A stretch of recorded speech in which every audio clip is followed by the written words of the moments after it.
Hey everybody. So, I mean, I'm feeling okay, but there's definitely, I don't know, it feels kind of like a suicidal spirit just lurking around the area I happen to be living in right now.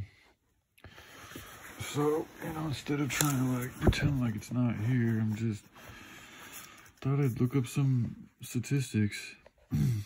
So the general consensus seems to be about 700 to 8,000 people die every year of suicide. It's like 1 in every 40 seconds, they're saying. These are the stats for the US. Let's check this out. Major national public health issue. The country has one of the largest suicide rates among wealthy nations. 2020, there were 45,799 recorded suicides, up from 42,773 in 2014. Now, the age group that seems to be hit the most by this is like 15 to 24, I think. So, I'm well out of that age group. But I don't know, man. It's just oh,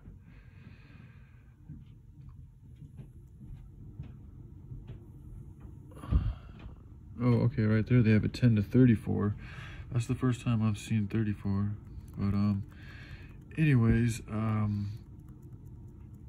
yeah, I mean, I do think that there is an association with the increase in suicide and people's lack of confidence in the powers that be, especially when you're my age, because it's like, it's like you go to work, I mean, part of what gives you hope, at work is, the guarantee, or at least you feel like it's a guarantee that this work's going to lead you somewhere, that you're going to have a career, that you're going to have a place to be able to have a family and feel safe, and your taxes that are supposed to go for medical and health and all these other things, defense and are actually going to go to those things and those places are actually supposed to do their job.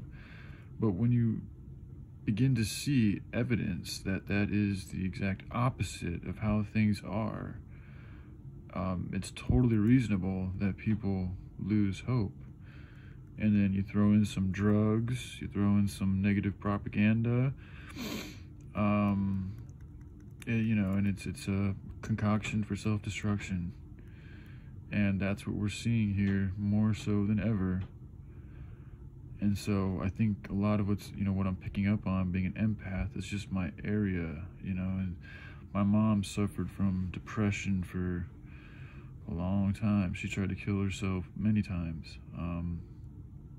She's taken it farther than I ever had. So it runs in my family. My dad's had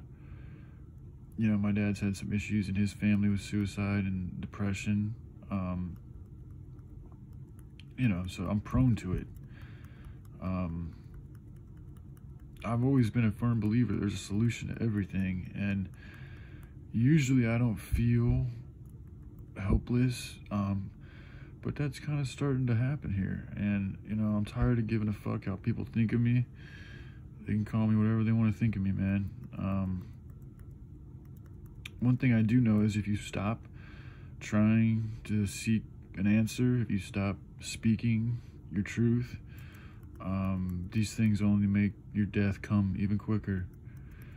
And I had a friend, right when this whole COVID thing started, he was a very bad alcoholic. His name was Andrew. He lived in Alabama. And, I didn't realize how bad his situation was, but, there was times we'd be talking on the phone and he would just start throwing up and stuff. And I'd be like, dang, dude, you all right? And a lot of times he would, like, as soon as he started throwing up, he would get off the phone. So sometimes I'd call him back and see how he's doing. And, he's very open that he's an alcoholic, but I didn't realize how bad his condition was. And he probably died about the same age I am right now, 36. But you know, he was like so bad that he would drink like what the hell is that stuff called, like oh shit, the mouthwash. Like he would drink mouthwash because of the alcohol content, and anything, maybe not anything, but a lot of things like that that had alcohol content in them, he would consume just for the alcohol. And that's just, it's horrible for your organs. And it's also just the sense of desperation that he's in to take it that far. It's pretty bad, you know. And the last time we talked, there's nothing with relationships, because he was with a girl. They were about to get married and all these things, and she knew of his condition, and she would continue to supply him his alcohol, knowing how big of a fucking issue it was for him.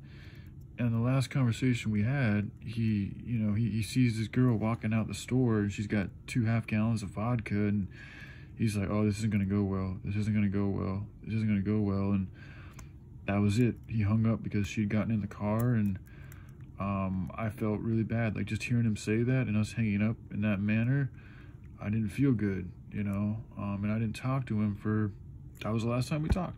The next thing I heard from him was that he passed away. From liver failure. So, you know, and he's one of the sweetest, most kind-hearted, strong, like, human beings I've ever come into contact with, man. So, and before he went, like, one of the issues that he had was lack of confidence.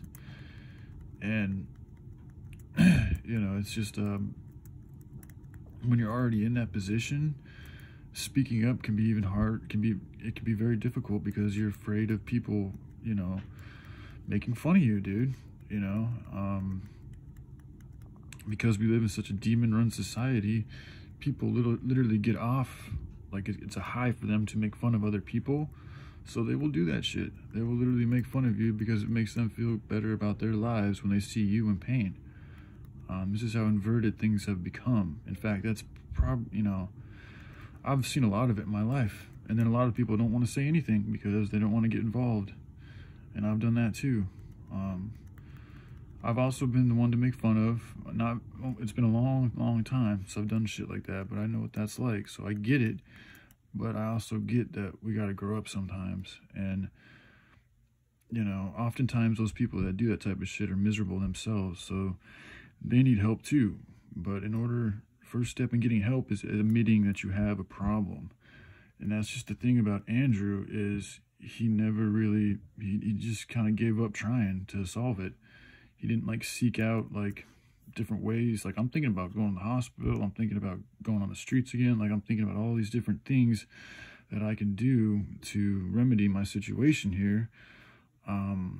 You know, whereas he didn't, like, when I'd ask him, like, dude, do you have any ideas? Is there anything you can do? Do you have somebody that you can help, you know, minimize your alcohol consumption? He's like, no, there's nothing. It's just like he had like no hope.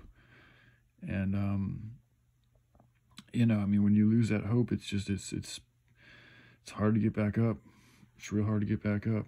So, because especially if you call yourself a Christian, because that's what being a Christian is all about, is being able to take the evils of this world and the pains of this world and continue on, to not give up hope, you know, to not fall victim to our weaknesses, and to be strong in face of all this adversity. So, but also to just admit when you need help. Like, that's a big part of the Bible too, is speaking out, reaching out to your fellow brothers or sisters or anybody.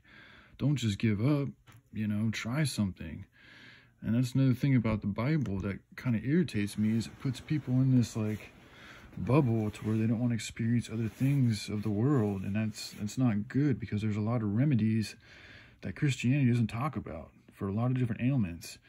And, you know, if you're in that traditional Christianity fucking, you know, organization, you're going to be ostracized and looked down upon, and people aren't going to suggest things that can actually save your life because they think it's demonic. And that's all just miscommunication and fuckery by the devil, turning things around in some type of way, making it seem like Jesus condemned certain things when he actually didn't at all. That's just the way that they've turned it around. So, anyway, like I said, you guys, I'm not feeling like I'm going to do anything, but I was picking up on that type of spirit, so I thought I'd just look into it a little bit. But I'm feeling better now, so hope you guys are too. All right, bye.